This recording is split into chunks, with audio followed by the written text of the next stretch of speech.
Welcome to the Virtual Memories Show. I'm your host, Gil Roth, and we're here to preserve and promote culture, one weekly conversation at a time. You can subscribe to the Virtual Memories Show through iTunes, Spotify, YouTube, Google Play, and a whole bunch of other venues. Just visit our sites, chimeraobscura.com/VM or vmspod.com to find more information, along with our RSS feed. And follow the show on Twitter and Instagram at VMSPod. Well, I'm here, which is more than I could say for most people. Had something funny happen this weekend. I'll probably write about it in my newsletter too. So if this seems familiar months from now, it's because I'm cribbing my own stuff. I went on a hike with my oldest friend. We've been doing these hikes in the fire towers of the Catskills all summer. There's 5 of them. There's 6, but the 6th one is just a little walk. There's 5 of them, and we drive an hour and 45 minutes up there, do a big hike, hit a fire tower, take our picture, come back down. So we did this one. We did Mount Tremper, which is 3 miles out, 3 miles back, all rocks and roots everywhere, no easy trail, and 2,000 feet straight up. Well, not straight up. In fact, the first mile was only 400 feet, which meant miles 2 and 3 were going to add up to 1,600 feet. And they did. It was something. But afterwards, we stopped at the Woodstock Brewery to get a little food, and so my pal could grab a beer. And he asked me where I thought I was going to be living when I retire, when I get older. And I tried not to look at him like he had 2 heads, because I live in the house I grew up in. I plan on finding a way to die here, whether it's, sooner or later. But it was a weird moment for me, because something else came up last night. We're watching Dinner Time Live with David Chang, and this comedian who was one of the guests on the show. He made some comment about how when he gets old, he might listen back to the podcast series that he does nowadays. I forget the exact wording, but because you might want to hear what he used to be, what it used to be like. And those two back to back, got me thinking about how I don't think about being old. I mean, I joke that I'm an old man, but I guess in certain ways I haven't really conceptualized what that's going to mean, which is ironic because about an hour and a half from now, I have to head over to my old man's for a telehealth appointment with his cardiologist, and that's pretty much a living image of what might be awaiting me. But anyway, that's just something. I'm not going to bore you too much with my whole thing because, well, you're not here for that. You're here for my guest, and my guest this time is Anita Kunz, this wonderful artist and illustrator who I recorded a remote podcast with back in 2021 for her book, Another History of Art. And we had tried getting together in person before the pandemic, and there was an emergency on her side, so we couldn't do it. We did this remote one in 21. Last year with her newest book, we were going to get together when she was in New York, but I couldn't make it that time, and it's sort of starting to sound like that Waitress's song about Christmas. But anyway, this time around, Amy and I went up to Toronto for July 4th weekend, and Anita and I got to sit down and have a conversation. I don't need to tell you too much because you're going to get a lot of it from this talk itself. But Anita, as I mentioned, a fantastic illustrator. She's got a long career in magazine illustration, fine art. She had the book, Another History of Art from Fantagraphics back in 21. Most recently, she put out a book called Striking a Pose, a handy guide to the male nude, which consists of drawings of male nudes, life drawings, except with various celebrities and iconic figures' faces on them, all men, like Frank Zappa and Winston Churchill and Muhammad Ali and, a lot of famous men. She just kind of put onto these nude bodies and decided, how to render the nudity, as we talk about. So that's our most recent one, came out from Fantagraphics, and that's what we were going to connect with last year. But in between those, she has a series, a book called Original Sisters, Portraits of Tenacity and Courage. And that came out from Pantheon. That is part of a big series that she started during the pandemic, which again, she'll talk about, of portraits of badass women throughout history. And this series has been going on, and you're going to hear some really amazing stuff about it. There's going to be an exhibition of the original sisters' paintings. There's been a couple of them so far. It's going to open at the Norman Rockwell Museum in November of 2024 for what I hope is going to be a pretty sizable showing of this stuff. It's about 2 hours. In fact, it's the same way I go up to the Catskills is how you go up to Massachusetts to get to Stockbridge, the Rockwell Museum. So I'm looking forward to going up there in November, seeing that. And, well, anyway, I don't have anything more to tell you. Anita's a wonderful artist, wonderful guest. I was so happy to finally get to sit down with her in person to record, because we bumped into each other at festivals and book signings and stuff, and we just never had this opportunity. So, and I got to look at her art in her studio and meet her husband, who shall remain nameless, although he gets referenced here. So anyway, let's get on with the show. Here's Anita's bio from her latest book. There's a longer version on her site, which is anitakunz.com. Anita Kunz is an acclaimed illustrator and painter whose work has graced the covers of The New Yorker, Time, Rolling Stone, The New York Times Magazine, and many other mass circulation periodicals. She was named one of the 50 most influential women in Canada by the National Post. She was the first woman and the first Canadian to have a solo show at the Library of Congress. She has been appointed Officer of the Order of Canada, the country's highest civilian honor, and she lives in Toronto. And now, the 2024 Virtual Memories Conversation with Anita Kunz.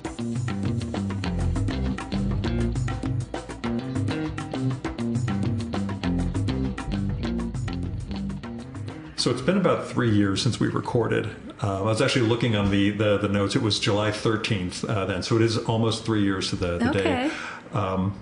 You've put out 2 books since then. The one the one we're going to start talking about is Striking a Pose: A Handy Guide to the Male Nude. Tell me where that came from, and we'll talk about what it is. I think it's people don't quite know what to make of it, and I never know what to say about it, because some people are kind of offended. Some people think it's hilarious. It's just because I don't think it's ever really been done like this. I was trying to figure out the genesis of this, and because I did it, it's an old idea. It's 15 years old. Most of the drawings are 15 years old. So I started doing them, it must have been 16 or 17 years ago. And so the first time that any of them were ever shown was in a show with Maurice Velacoop. And it was at a show in Toronto, and it was at a gallery that doesn't exist anymore. And it was, we called it the Naughty Show. And it was, I think it was in June, so it must have had something to do with Pride. I think it must have. And so I did a bunch of drawings like this of nude men. Maurice did a bunch of drawings of nude men. I would say his were a little bit more erotic, and mine ended up being a little bit more academic, because I come from an art school background. I've done a lot of life drawing. I did a lot of teaching of life drawing. So for me, it sort of seemed more normal to... Well, whatever normal means, I don't know, to do that. It made sense. It made sense, yeah. And I think, I was trying to think of how this started. I always start doing a couple of drawings, and then I just keep going. In this case, when I used to do life drawing, I used to go draw in front of the models and leave something out, and then, for example, I would leave off a head, or I would leave off some arms, and then I would come home and do something with the drawings. Like I would add an animal head, or I would add, instead of arms, I would add wings or something like that.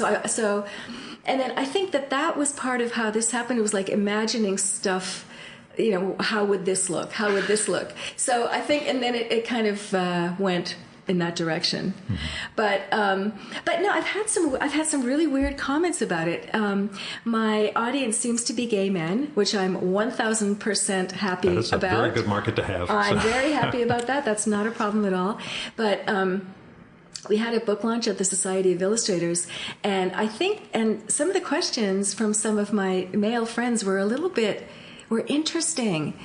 Somebody asked if I'm doing propaganda, and I couldn't even understand what that meant. Like, in what sense is this propaganda? I don't know. I mean, I always do nudes.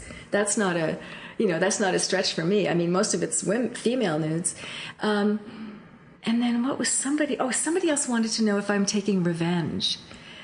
And I thought, revenge? And it took me a while to even understand what the question meant. And it was like, no, it's not revenge. I mean, initially, the whole point was it's a celebration. It's a celebration of the nude, right?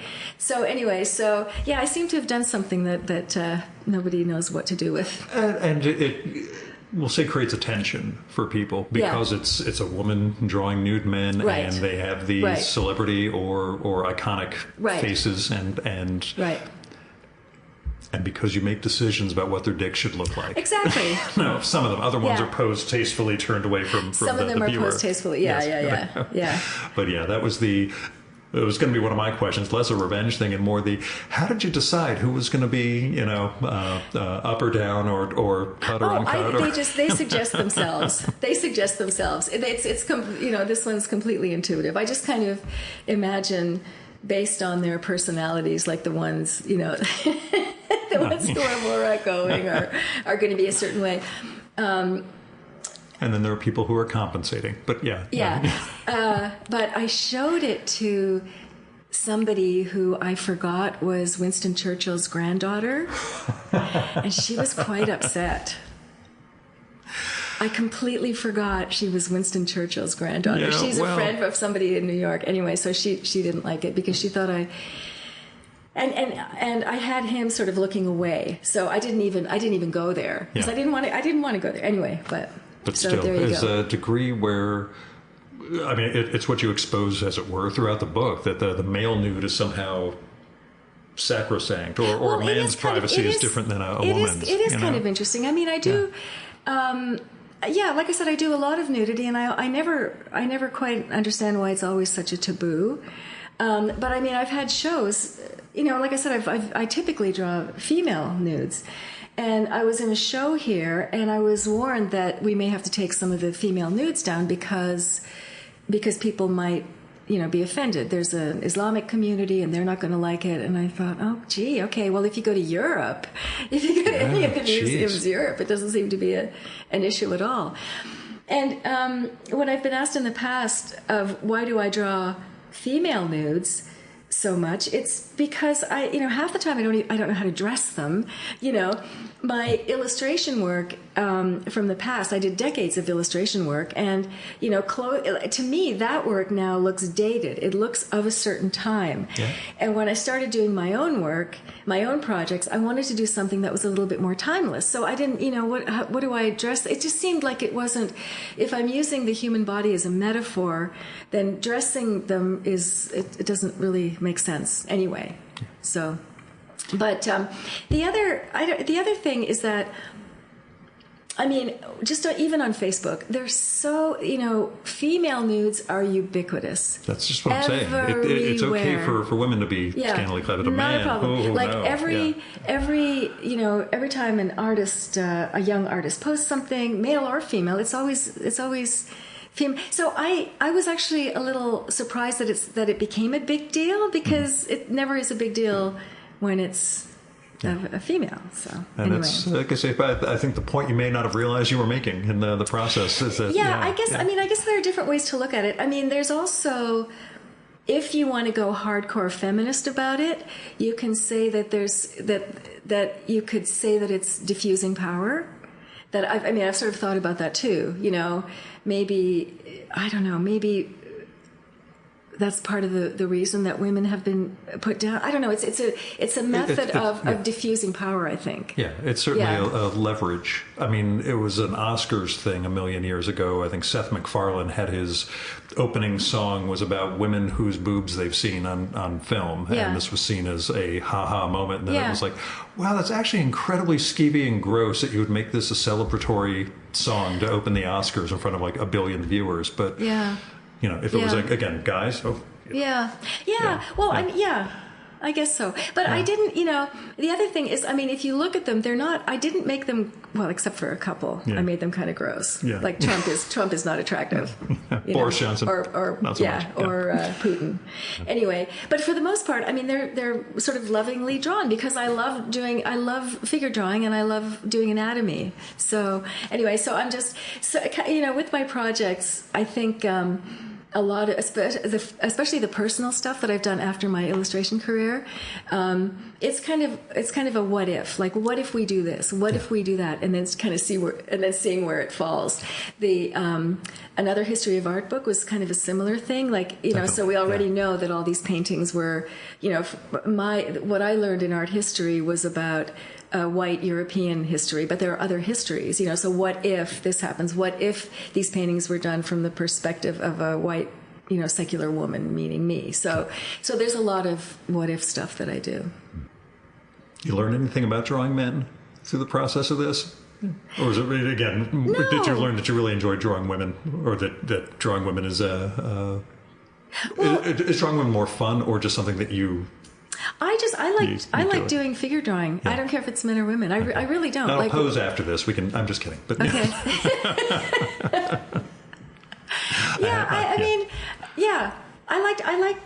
I like drawing. I like figure drawing.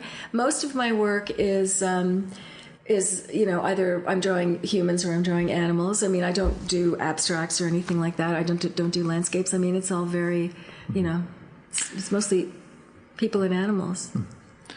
It's going to sound weird, only because I am kind of contemplating a series of artwork. And I've already had a weird side trip into trying to come up with watercolors of Japanese white-eyed birds, which somehow I did one haphazardly, and it turned out to be the best one I've done of the 15 or 20 that I've done since, which pisses me off that I can't recapture how spontaneous that first one was. That's the problem. It kills me. But that sense of knowing that you've hit on something, that you found, a vein, I guess, in terms of an ore as opposed to a heroin type injection type thing, but that you found a theme worth pursuing. Do you as an artist, do you get when that's happening, or is it something you're sort of working through in the process? I don't know, but I'll tell you, I need a new one now. Okay. And I'm sort of racking my brains trying to figure out what to do next. No, don't steal my Japanese white-eyed birds. No, I won't. Well, if I can just sort of my latest project, which is portraits of 450 women, hopefully to be 500. They're just very simple portraits of women who have. Many of whom we don't know about, and everybody should know, like really significant women who've made important advances in the culture and science and the arts and pretty much everything. So I started out doing that one. I didn't know I would ever do 450. I started out thinking, okay, here's a pandemic. What am I going to do? It just seemed like everything was shutting down, and I thought, well, what can I do where I can do one a day? And just do it, and just go through this whole pandemic, and just sort of think, do something that has some kind of meaning that gets me through the day and takes my mind off this kind of scary thing that's happening. So I thought, well, why don't I do a few portraits of badass women? And that's kind of how it started. And I did more, and then I found some more in my research, and I just kept finding more and more and more. And then I thought, I have 50. What should I do? I'll keep going. And then it was 100, and then it was 150. and then I sent it, and then I contacted Chip Kidd, who I knew from before, and I said, is this a book? Do you think, could this be a book? And he said, yeah. And he asked his editor, and so it became a book. And then the book came out, and unfortunately the book came out during the pandemic. So there were no book signings. There was nothing. There was like very little PR, which was really disappointing. But it seems to live on because I kept doing more and more, because I just kept finding more and more. And that's the problem. I was going to stop at 365 because that's a year of women. That's a nice figure. But then I found another one. I found the woman who's a chief in Rwanda, and she has annulled 2,000 child marriages. Children, little girls get married at the age of 12, and so I thought I have to paint her, like she has to be in here. So, and that's the problem. I keep finding more and more. So I think 500's the cap. But to your question, I meander, but yeah. yeah. I never know. Like I always kind of I do meander a little bit, like with this women. With the women female portraits, but now I've kind of made a couple of false starts, and I'm not feeling it, and so I'm a little lost right now because I really want to start something else and make a big project out of it, but I don't know what to do yet. The thing is that for how many years? 35 years, I was an illustrator. So I would get calls 2 or 3 times a week, do the job, and it was always like that, snap, snap, snap, do it quickly, make it, see it in print, bye. It's all within a couple of weeks. And then the industry changed a lot, and then I found myself with a lot more time. So I thought, well, this is fine. This is a great opportunity. I can do a deeper dive into something. And so that's when I started thinking, okay, what kind of big projects can I do? But yeah, right now I'm kind of between, and I'm a little, what am I going to do next? I don't know. I have faith in you. And I will send over goofy ideas or images, or if things crop up that I could never pursue in a million years because I'm just some half-assed guy who started at 50. Not at all.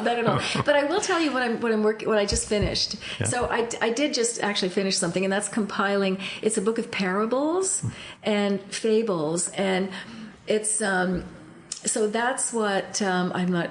Yeah, that's what I've just kind of sent off, and hopefully my publisher will like it. But so that's. I think my projects are all kind of different. I think they're all very different. That's why it's kind of hard for me to talk about this Striking a Pose book, because that's like 15 years ago, that's right? I was having that, and we were supposed to get together last November when at least it would have been more fresh in your memory. But yeah. Yeah. But they all seem different. Sometimes it's satire and sometimes it's serious. And so the book that I've just written is it's a series of fables, and it's kind of. I guess it's more serious, and I think it's about 120 paintings with these fables written, partly autobiographical, but also when I was a kid, I grew up. First of all, my background is kind of weird. My mother is 12th century Transylvanian, like we'll go way back. So there's that vampire. I'm from my father's from Bucharest, so yeah, we've got some sharing. That's why I don't do these things on video, because I don't show up on film. But anyway, those are that's a good one. Yeah, I thought you would say something about teeth, but okay. But so there you go. Yeah. So that's always been a little bit in my head. 12th century. That's a long time ago. I mean, I think they were peasants and farmers, and I don't even know. Anyway, so there's that. And then when I was a kid, I used to love the Twilight Zone and but when I was growing up, like they were from Germany. In the 12th century, they went to Transylvania. They settled there because I think they were giving money to people from other countries. To resettle. To resettle. So I grew up with German fairy tales like Struwwelpeter and Max and Moritz and all the fairy tales that were really dark. Yeah. They were really dark, and they're little morality stories. And so I thought, I love that, and maybe I could do that with pairing a painting with a little tale. So that's what this one is. So that's ready to go. That's my latest project. Are you working with existing fables, or are you kind of tweaking them into? No, it's all new. Okay, I wondered if you were kind of making them Anita fables as opposed to It's Anita, but but having said that, there is one take on Struwwelpeter. Yeah. So there are. It is So the fables have to do with a little bit. It's a little bit autobiographical, but it also has to do with living now and the things that we have, which is climate change and ocean acidification and stuff like that. So there's stuff about that. There are characters dealing with this kind of thing. It's about anyway. So it's don't tell me too much, because I really want to see it when it comes out. Now, I'll nudge the publisher too. Like when you're talking about, like, I think it might be too strange for people, because I never know. Like I never know when. Most of us. Another history of art is another impossible to describe project, and it's a masterpiece. You did a wonderful book with that. Geez, but it's one of those like, oh my God. Yeah, so we're taking existing masterpieces and recasting them with, with women with little text on female. And sometimes we'll have cartoon characters or monkeys in there, and I know. But it works, and that's you develop an identity. Certainly not just through the visual. It's not just a visual style, but a visual sensibility that you bring. That Well, thank you very much, because you never know, because. Like I said, I'm mostly alone in my studio and sort of dreaming this stuff up and not sure if it's going to land anywhere or. Yeah. Are there people you bounce ideas off of? No. Okay, I wasn't sure if it's one of those. Because I'm too racked with self-doubt. If anyone, like even my husband, he knows enough not to say anything. Like gotcha. Because in the beginning when I first knew him, he would say things and I'd be like, oh, I have to start again. This is terrible. Yeah. I'm too. And that's usually because he likes it, and you don't trust another person actually complimenting one of your pieces. I'm projecting on this one, but here's the problem: he's an art director. Oh, that's okay. The problem. So he does have a real. Background. So he does. Yeah, he does critique. Really. He could legit. Okay. Yes, I operate under the if you said anything positive, you're just lying to me, and that's why I can never trust you again. So we come from very different places when it comes to that. Okay. No, he's very honest. Yeah. Oh no, he would never say anything nice. Like, gotcha. No, he's very. One thing he is honest. Yeah. But I think I'm racked with self-doubt, as I think most artists are, because what we're dealing with like some deep shit. I don't know. There's self-doubt, and then there's the ability to make a painting a day for that entire run of the pandemic. So it's not crippling you. You're able to get your vision on either paper, canvas, or what were you making the women's portraits on? They're just on illustration board. Okay. But also the projects have very different ways in which I produce the work. I mean, a lot of the Another History of Art, those were big paintings. I mean, there's one triptych that is the size of this wall, right? So that was really different for me. Most of them are 30 by 40, but the original sisters, that was definitely, I knew I wanted to do one a day because I knew I just wanted to do them. And I deliberately made them very simple. You won't see any hands or any other stuff. It's just simple.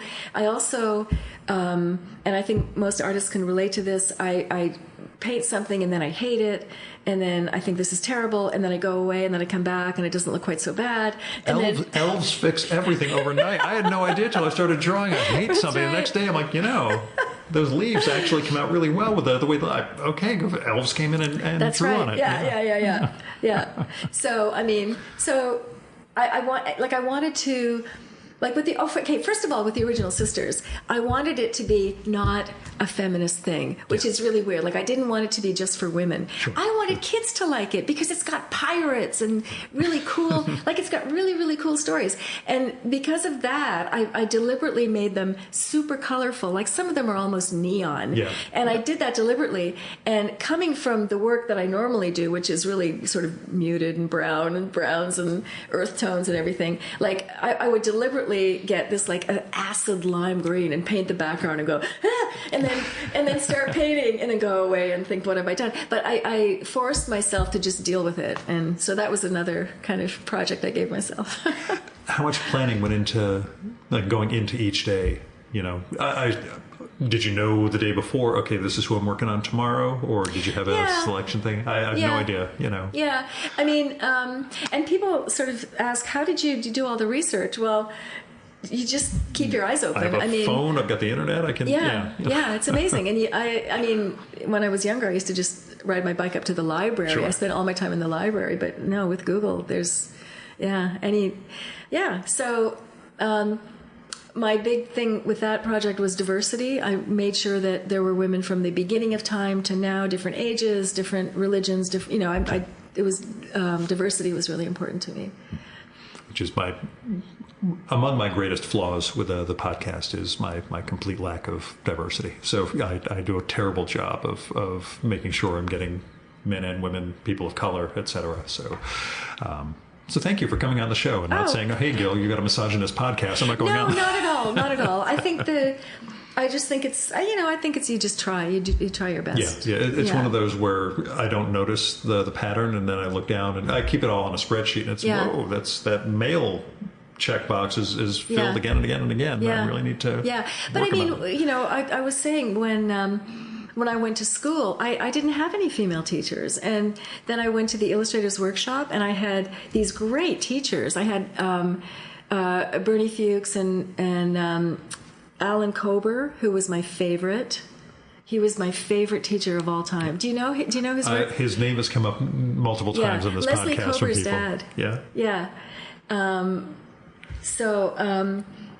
Who else? It was Bernie Fuchs and Mark English, and Bob Peake. So all the great illustrators of the time.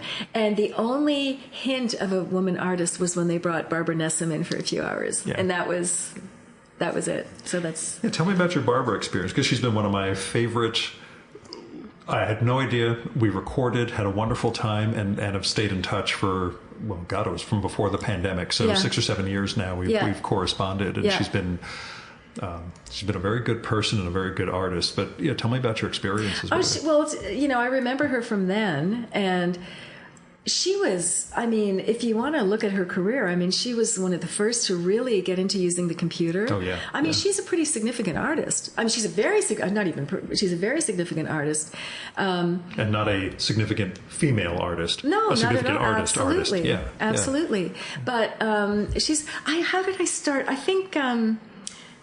I don't know how this started, but a few of us started getting together for lunch when I was in New York, and of course she's incredibly generous. She would invite us over to her studio, this magnificent studio on the West Side Highway overlooking the river. It's magnificent, and so she invites me over, with some other, sometimes just me, sometimes other women. And I always go, and I want to make sure not to trouble her. Yeah. And I didn't realize she meant for us to stay the whole afternoon. Like we were supposed to stay the whole day. And I was like, I don't want to bother you. No. And she just shows us all of her incredible work. She's itemized everything, all of her sketchbooks. And she's the most generous person, both with her time, with her connections.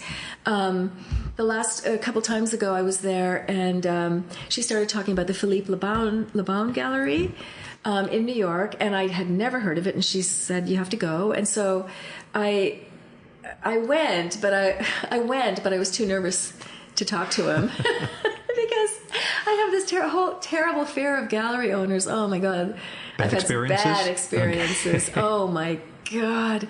When I was trying to do fine art for about 10 years, I was trying to be a fine artist. That was disastrous. I kept going to some of the galleries in Chelsea, and the worst experience was I went to see this guy, the Stux Gallery. I don't think it's still around. That's why I said it. I don't think it's still around. Can dish. Yeah. But he was just, I went in there and I showed the book, and he made a point of being mean to me. Like everything I showed him, he said, "Explain this." And so I explained. He said, "Oh, I don't see that at all. I think you're way off the mark. This is terrible." And he said, "What are you trying to shock me? What are you trying to do?" And I was like, "You've got a sculpture of a naked man with a pig head, and you're asking me if I'm..." Anyway, and I left, and I was so demoralized, and I cried all the way back. I remember thinking, I can't, I'm a loser, And then that night I saw Marshall Erisman at something. And I said, "Marshall, I don't know what to, I'm just so demoralized." And he said, "Let me tell you some stories." And he told me some of the stories of what gallery people had told him. Yeah. And he was like the most, and he saved me from going down a dark hole. Anyway, he's another guy who was incredibly wonderful to me. When I was really young, I took my work to him, and he gave me a list of people to call, and he wrote an article about me in CA. He didn't have to do that. Yeah. He was also incredibly generous. So anyway, just talking about. But anyway, Barbara Nessum is similar. That sense of, I don't want to say support, but the degree of, I always tell people, schmoozing is my mutant superpower. You know people, you connect people, etc. But the degree to which, especially to make it in the arts, having connections or just having people who've gone through something you've gone through, so you're not the only person ever to have been ridiculed by a gallery owner. That's got to be meaningful, Yeah, it's a life in the arts. I think is difficult because there really are no rules, and you have everybody has their own reasons for doing what they do. So it is difficult. But I do remember the people I met, the stars who I thought were so amazing, who wouldn't even tell us what kind of pencil they used. I mean, come on, we're no threat at all. So yeah, so you remember the ones who were kind. You ever think in terms of comics?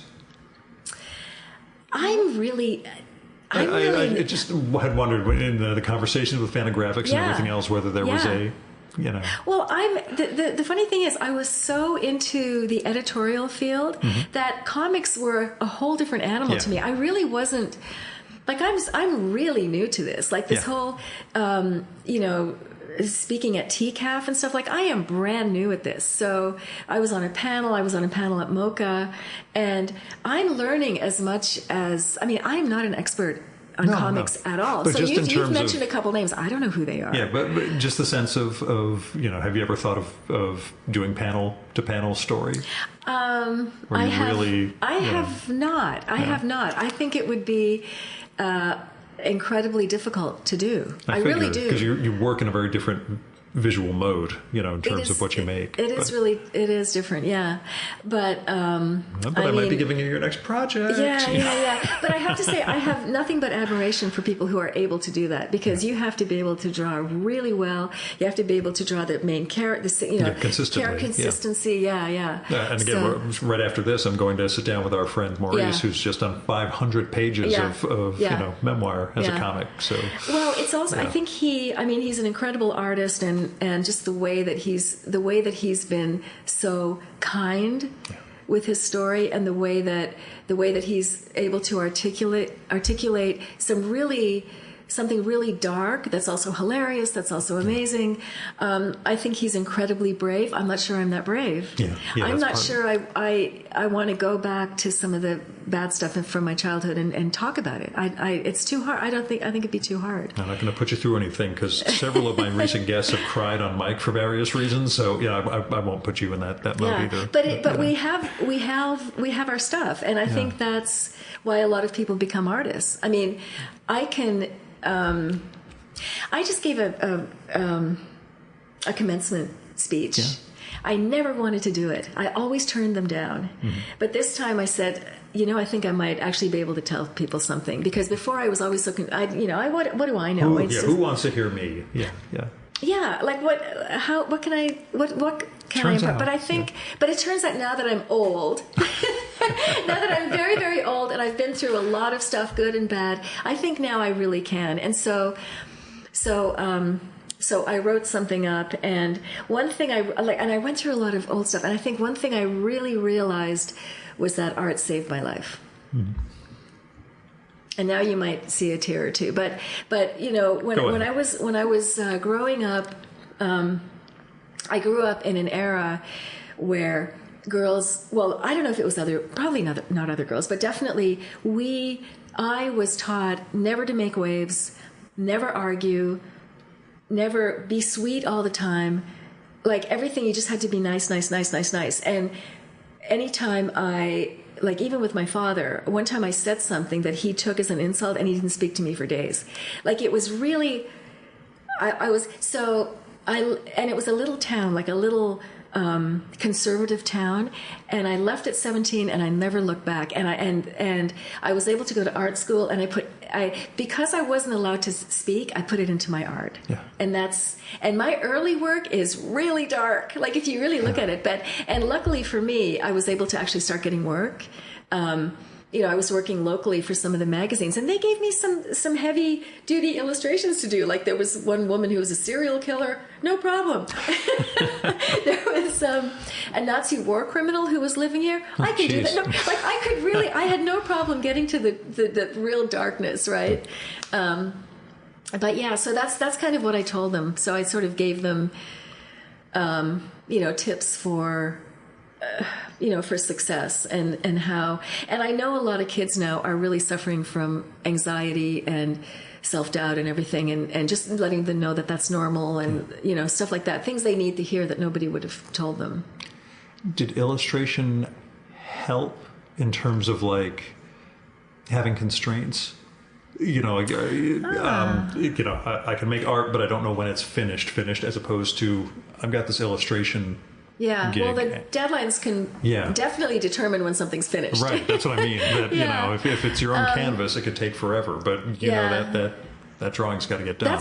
That's absolutely right. Yeah, the fine art is like you can swan sort around of, and absolutely. I mean, I think it was more a matter of just I needed to make money. Yeah. You know, and my uncle had been an illustrator, so that was in my head already. Like I know that there are ways that you can. For me, it was magazine work at the time. But yeah, no, I was able to, be on my own and make a living, and it was, yeah. And the original sisters paintings, again, about 150 of them have been collected in the first book that was done. I'm saying first because we're going to have more books of it, I hope. I hope so. But you've also seen it now in exhibitions. There's going to be another one this fall at the Norman Rockwell Museum. Yeah. What's it like seeing that work in particular? You've had a few retrospectives of your work over the years, but seeing those, what's it been like? So when I did the original sisters, I would do them. You know, it would take 3-4 hours, whatever, and then put them in the basement in storage, right? Yeah. So I never saw them all together. And I know somebody who's a curator in London, Ontario. She runs an art center, and she said, I want to show them. And I said, they're not ready? Are they ready? I don't know. They're not even framed. Yeah. Okay, so she kind of put a fire under my butt, and so I got them all framed, and I had the show. And it's a whole different experience doing something, being 100% involved in it, and then putting it away, and then working on the next one. It's a whole different experience to see everything on a wall. That's the only way to understand where you've been and where you're going. So it was really great to see that show. And because all my projects are so different, that one really I don't feel it's not about me. Yeah. It's about these other women. So, and I think there's an educational component to it that I think, especially for kids, I think people need to know about these subjects. So for me, the subjects are more important than the paintings. That's why I haven't spent like hours and hours and hours making, adding all this stuff. Yeah. Do they change over time? Do you notice a progression or a change in how the art itself looked over the course of, again, 200, 300, 400 of them? Yeah, I think they're actually getting better. That's what I was trying to get at. Like, did you see the early ones and think, boy, I was just... Yeah. I didn't know what I was doing. They're great, but I was just trying to get this done. Yeah, I didn't know what I was doing. Yeah, well, it's always that way. The more comfortable you are with the material, then the easier it gets and the better it gets. Mm-hmm. Yeah. So some of them I'm a little... Oh well, but it really is about the person. Yeah, sure. And so they were in London, Ontario, and I would go every Saturday and just hang out with the people and answer questions and sign books and stuff. I had 4 separate times come up to me in tears. It's not my work. Again, it's not about, but it's about the project. It's about, It's what you bring. Don't say it's not you, because that's another self-doubt. Okay. I'm not to tell you how you should feel and do the whole mansplaining thing. Okay. This is you. I mean, it's you channeling something. Yeah. Yeah, I guess so. But I mean, it take really... some credit is all I'm saying. So. Okay. But it really is heartbreaking that, these extraordinary stories really... I mean, I think they're actually starting to come out now. Like I'm seeing on Facebook, people are starting to post some of these sort of forgotten women. I thought, okay, so maybe it's starting now. So maybe the timing is good. Do you ever envision being able to show all 500? What if you finish the 500 of them? Is there any venue that you're like, wow, if only we could get in here, we could actually do the entire shebang? I would love that. Yeah. I mean, I've got my wish list. I mean, the Women's Museum in Washington, I would love. I mean, any public place or a museum. I sort of wanted it to be able to travel to different places. Now I'm thinking, I think that's a bad idea because it's just so cumbersome. It's huge. Like it's a big show. It's, so now I'm thinking maybe if I can just get it into, if anyone has any ideas, like some place where they could be, like I know the dinner party is in a place in the Brooklyn Museum, like just someplace. It doesn't have to be a museum. It can be any space where, because I think it's just going to be too hard to travel it. I know the Rockwell Museum wants to travel it, but anyway, but that's only half the show, so. I do hope to get there when it opens up in November. So, great! Because we keep seeing each other at various events without actually just sitting down and talking. Yeah. So, Well, the Rockwell Museum. I mean, I feel incredibly lucky that I've been able to hook up with Fantagraphics. That they took a chance on me with the first book, and the Norman Rockwell Museum. I mean, I'm thrilled. They're doing incredible shows there. Nora Krug had a great show. I don't know if you saw that last year. Man, she's brilliant. And yeah, they did a show about race and about the vote, and I mean they're really doing some groundbreaking stuff there. I think they're doing a great job. How did you connect with them? I've had stuff there before. Okay. They have some stuff, some of my work in their collection. I've done a couple talks there. What else? I've been in a couple shows. There was a New Yorker show. Oh, that's right. Yeah. Tell me about Toronto. You're from here. I'm from here. You spent a bunch of years in New York, but you've been here for quite a while again. Yeah. It's my first time back in 5 years. Okay. Which is a little weird for me, just because it was always the Toronto Comic Arts Festival, and it was always, things were centered around that, and it was all in the before time. So it's been a very different weekend for me. Tell me about Toronto, what it means for you, or to you. Well, I was born here. My family moved to Kitchener-Waterloo. That's the town I came, like Waterloo is where I grew up. And then, I moved back here to go to art school when I was 17. And, except for a short stint in London, England, I moved there, years ago because I just want, my favorite artists are from there, or they were, and they still are. And I don't know, Toronto. I mean, it has been for me easier. Like it was definitely, a price consider. New York is so expensive. I mean, my God, I don't. I don't know. I mean, it's where I'm from. I'm Canadian born. I don't know. I mean, I think if I won the lottery, I might not be here. Oh, sure. There's, I don't know. I mean, I still, one of those you live next door to Barbara. What's that? You live next door to Barbara. Over on the other side. That wouldn't be too hard. Yeah. Yeah. But, I mean, it's where I'm from. But you must have noticed the difference. It's becoming an insane city to live in. I first started coming here my first trip here was a biotech show in 2002. And that's when all the green glass towers were starting to go up on the lakeside. Yeah. And, they've never stopped construction. Yeah. It's always, the highways are always being ripped up, and there's always some new expansion. These blocks keep disappearing, and they're going to put up more residential towers. Yeah. It's getting harder and harder to live. I'm not going to lie. I mean, they're right behind here, the next block, they're building 2 50-story condo buildings, like right here. The trouble with that is that they're not... It's a 1-lane road. Yeah. Like they're not keeping up with the services. They're not keeping up with the infrastructure. The infrastructure, yeah. Like we were walking on the main street a couple of weeks ago, and I was like, look at this. Look, the traffic is stopped like 10 blocks back, and all of a sudden we heard and an ambulance was trying to get through, and they couldn't get through. Yeah.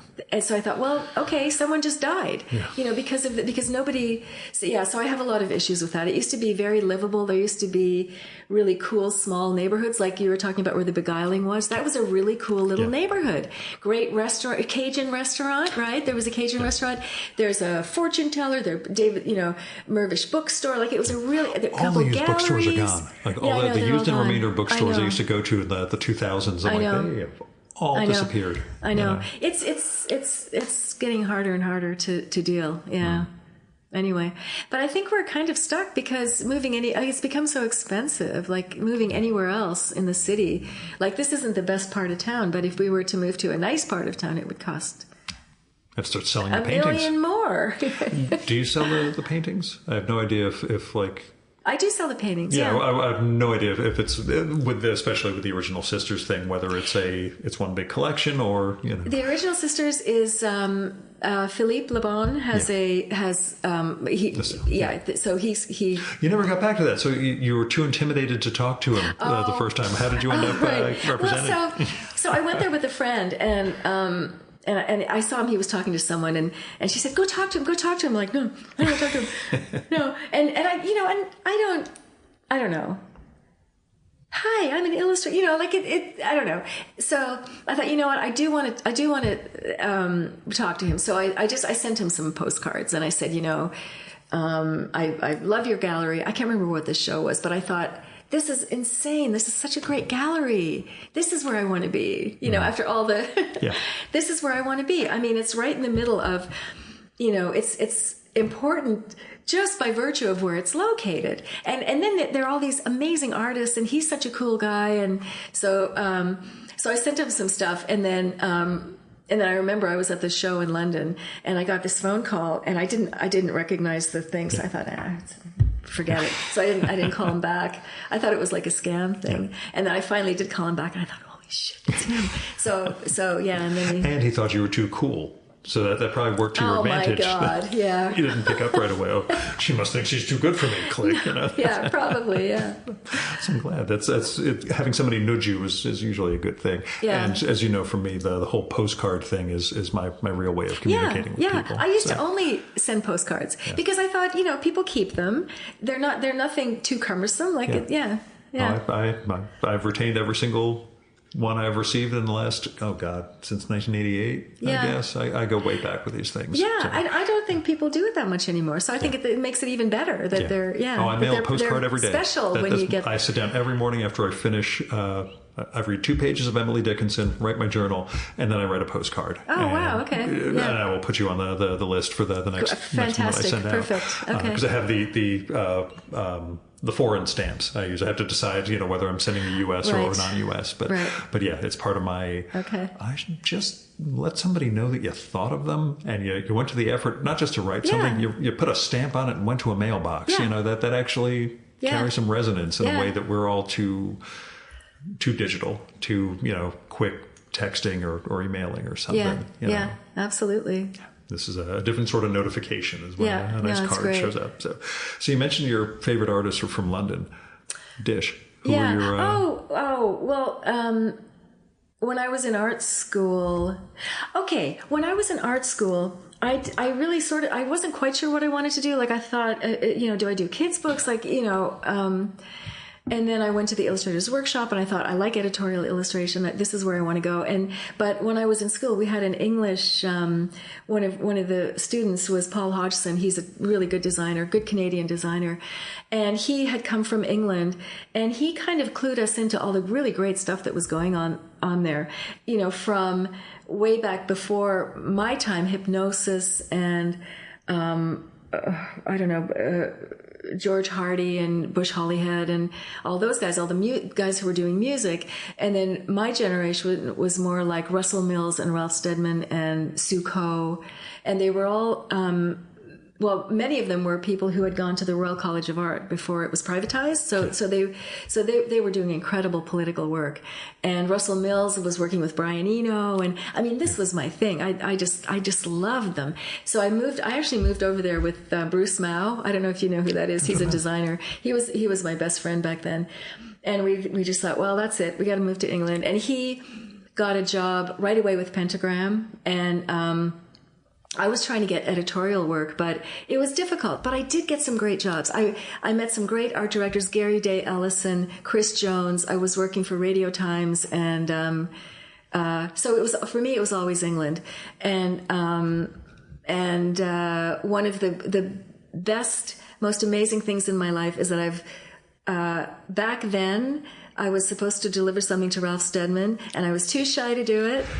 And I've since become really good friends with him because we met in Istanbul, and we were doing a cartoon competition, and we became friends. And I see him quite often, a couple times a year. And he's become a great friend. Hoping to wrinkle that I may end up, hitting you up for some connection. I worked with his publicist at one point. They're like, hey, it wouldn't be right for him to do an interview right now. I was like, yeah, I know, but I can get to England. I'll sit down with him. You know, when I recorded with Dave McKean. I love his work. We were in London, but he lives near Stedman. He lives in Tenterden, and that's an hour away from. He said, next time you're here, come to my place, and we'll doorstop, and we'll get in at Ralph's place too. I'm like, however I have to do it, I'll do it. Do you know, I was when I'm at Ralph's, I often wonder if I should contact him, Dave McKean. I'd love to meet him. I know now that I know that he would love to meet Ralph. I'll connect you. No, I mean, he knows Ralph. He would love to barge in with me to introduce me to Ralph. Okay. But yeah, I'll tell you something. May or may not listen, everything has. Ralph's wife died a few years ago, so. And Anna used to do everything, but now Sadie does everything for him. And she's organizing a massive show in the U.S. So it's starting in Washington, D.C., starting in September. So it's going around the U.S. So okay. I will try and find some way of sitting down with him because he's one of the all-time greats too. I think he's it. He's definitely it. Yeah. For me, if I had to say a favorite, yeah. Influential? Do you look at his work? Do you consider him an influence? He is influential to me, just in a way that he. More that his career is influential than the actual art? Both. Okay. The way he approaches everything. I'm in awe of the way of, everything is about, he will tell you that the reason that he does what he does is because he wants to improve things. He wants to make the world better. Yeah. Now, of course, he's saying, I failed. Because all you have to do is watch the news. So he thinks he's failed now. But so there's that. There's this incredible depth to his work. He's tapping into something pretty deep. The way that he experiments with things, I think most artists, myself included, have a problem. Is this work? Does this work? He just does it and leaves it. I mean, the way that he censors or doesn't censor himself, that's really something to learn from. Thinking back to Striking a Pose book, I think I asked him about it and he thought it was a great idea. So I think that's one of the reasons I did it. Yeah. Because he's very, he'll tell you if he doesn't like something. When I first met him, he thought my work, he thought I was trying to make it too perfect. He thought it was too detailed. So he said, you need to loosen up. So point taken. Yeah, for sure. And somehow I sort of felt a little bit more like I had the permission to be a little bit more messy. Yeah, that's an ongoing question I have with artists and writers, where the permission comes in your mind. Yeah. With a lot of writers, there's a sense of I couldn't write X, Y, or Z until my mother died or until this happened or that happened. Absolutely. And with visual artists, I get that sense of you can do something, but can I actually do this? Well, it is, and especially if you've grown up with the burden of being having to be a nice girl, like a nice sweet girl all the time. It's really hard. It's like, am I going to get in trouble? Yeah.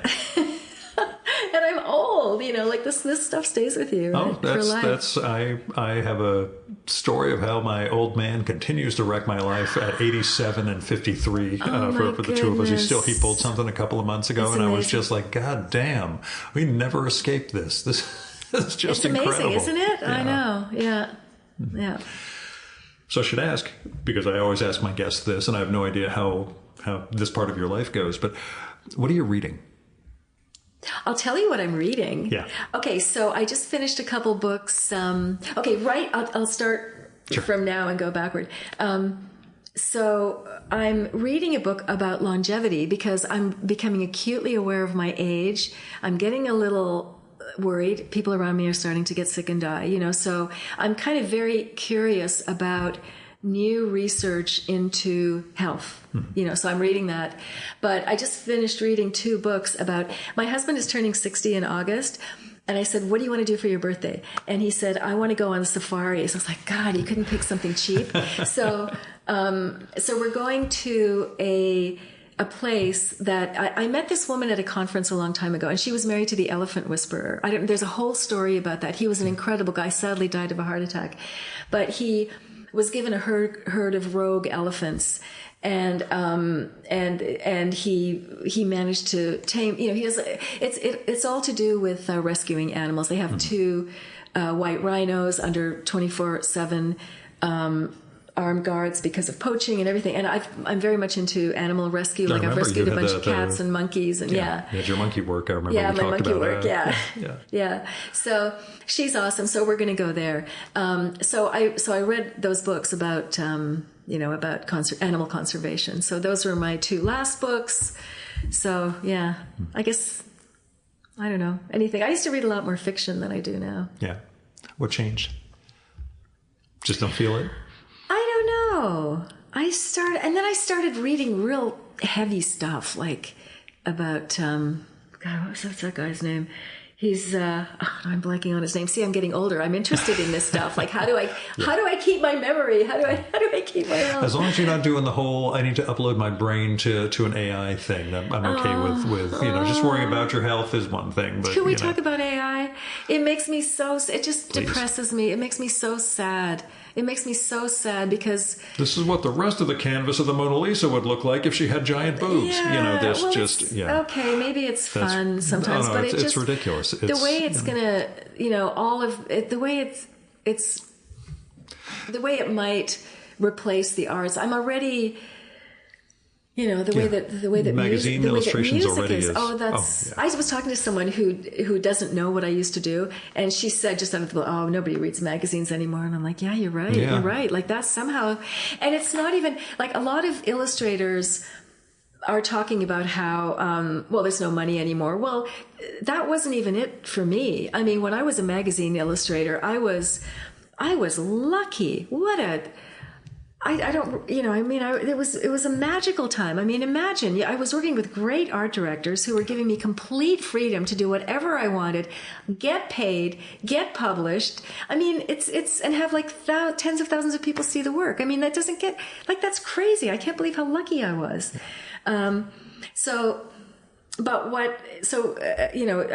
was less money, so the magazine started folding. But also, what I didn't like was that there was less creative freedom. We couldn't do what we wanted to anymore. Like we were just now waiting for the editors to say, "Can you make this? Change this color? Do this? I need 50 roughs. I need this." Yeah. So the whole fun, so the fun of it, the whole idea of what I loved about magazine illustration was that you could make personal comments about and be part of a cultural dialogue. So there was something really amazing about that. And then when that started to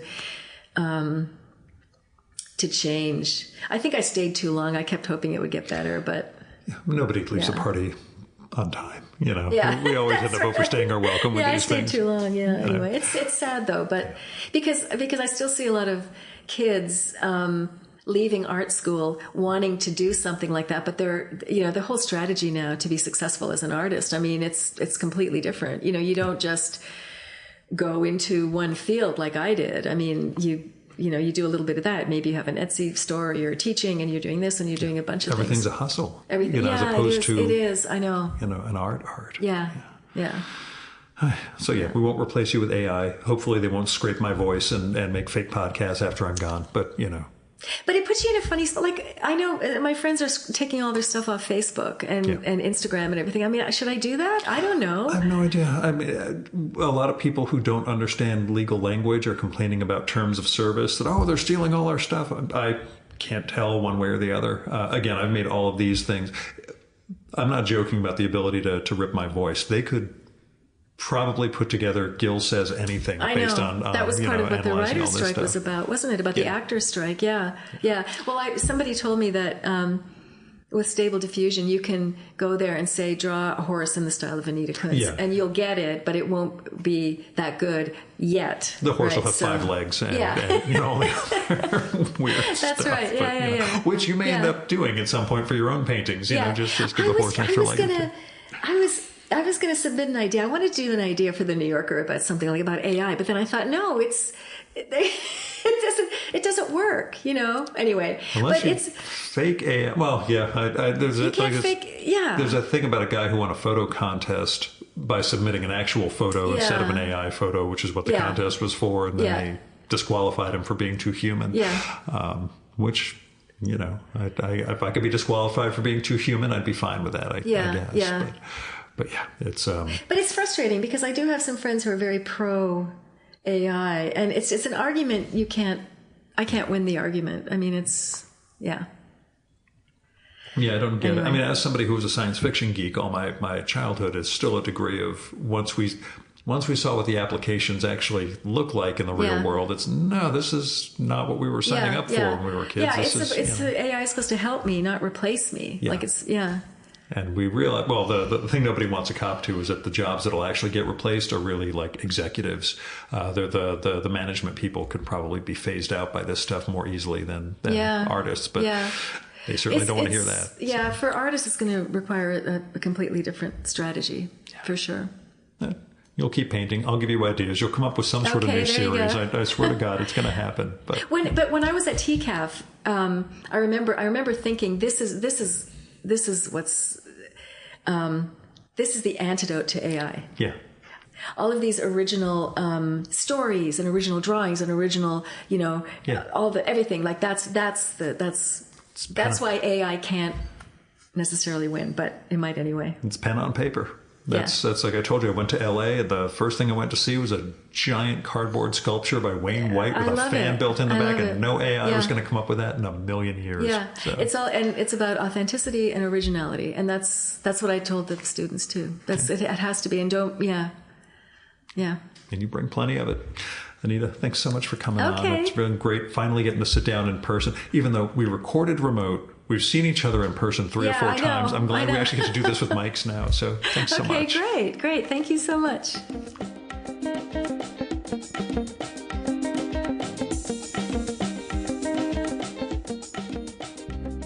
And that was Anita Kunz. Her books are wonderful. Striking a Pose from Fantagraphics. Like I say, life drawings, male nudes with celebrities' faces on them. It's a whole lot of things wrapped up in one. Original Sisters from Pantheon, now getting to see those paintings in person when I was at her place. I can't wait for the exhibition at the Rockwell Museum. And Another History of Art, which came out in 2021 from Fantagraphics. I saw some of the originals for those too, and they're really ornate frames, and they're wonderful to see. So again, as we talked about, there's a big exhibition of Original Sisters coming to the Norman Rockwell Museum this fall. Opens November 2024. If she doesn't get me an invitation, I am hoping to sneak in and get there for a reception. But anyway, you can follow Anita at her site, anitakunz.com. That's ANITAKUNZ.com. She's also on Instagram as Anita Kunz, spelled the same way, all one word. And both of those, the Instagram and her site, have a ton of her paintings and her illustration work, and they're just so wonderful to look at. Both the artistry, I'll say the technical craft, and the individual style, what she brings to it all, the iconography she's developed. There's so much going on in her work, and it's such a joy to look at. There's also a site for the Original Sisters art, and that is originalsisters.com. All one word, spelled just like it sounds. Now you can support the Virtual Memories Show by telling other people about it. Let them know there's this podcast comes out every week with really interesting conversations with fascinating people. You can also help out the show by telling me what you like and don't like about it, who you'd like to hear me record with, or what movie or TV show or book or music or piece of theater, art exhibition, comic, whatever you think I should turn listeners on to. You can do that by sending me a postcard or a letter. I put my mailing address at the bottom of the newsletter I send out twice a week, so you can get it from there. Email, DM if we're connected on Blue Sky or Instagram. Or you can use my Google Voice number, which is 973-869-9659. That goes directly to voicemail, so you don't have to worry about getting stuck in an awkward conversation with me. And messages can be up to 3 minutes long. Go longer than that, you'll get cut off. Just call back and leave another message. And let me know if it's okay to include your message in an upcoming episode of the show. You might say something really interesting for the listeners, or the listeners would like to hear, but I'd never run something like that without your permission. So, let me know. Now, if you got money to spare, don't give it to me. My day job treats me fine. Even this Toronto trip a little pricey, but it was great to get away for 3 days, sit down with Anita and then Maurice Vellecoop, and then that evening get to dinner with both of them and their partners. It was a wonderful weekend. Anyway, don't give me money. Give money to other people and institutions in need. You can help out people through like GoFundMe, Patreon, Kickstarter, Indiegogo, Crowdfunder, all those crowdfunding platforms. You'll find people who need help making rent, paying medical bills, vet bills, car payments. They might be trying to get an artistic project off the ground that you can help with. Just a couple of dollars might make a real difference in someone's life. So, try and look for opportunities like that. And when it comes to institutions, I give to my local food bank and World Central Kitchen every month, make occasional election contributions, donate to Freedom Funds, Planned Parenthood, Women's Choice. There are a lot of things you can do that if you have a couple of bucks to spare, you can help make a better world. So, I hope you will. Our music for this episode is Fella by Hal Mayforth, used with permission from the artist.